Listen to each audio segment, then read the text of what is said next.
Hi అందరికీ. మీలో ఎంతమందికి బచ్చలి కూర వాటి బెనిఫిట్స్ తెలుసు?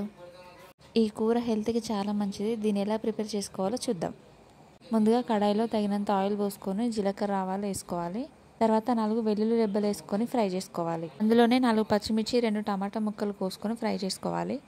వీటిని మధ్య మధ్యలో కలుపుతూ సగం వరకు ఉడికించుకోవాలి. ఇవి ఇలా ఉడికాక ఫ్రెష్గా కడిగి తరిగి పెట్టుకున్న బచ్చలి కూరని ఇందులో వేసేసుకోవాలి. మొత్తం అందులో వేసుకొని బాగా కలుపుకొని ఉడికించుకోవాలి. ఈ కూరలో ఐరన్ కంటెంట్ చాలా ఉంటుంది. బ్లడ్ తక్కువ ఉన్న వాళ్ళు ఈ కూరని వీక్లీ వన్స్ ఆర్ ట్వైస్ తీసుకోవచ్చు. ఈ కూరని ఇలా కాకుండా పప్పులో కూడా వేసుకొని వండుకోవచ్చు.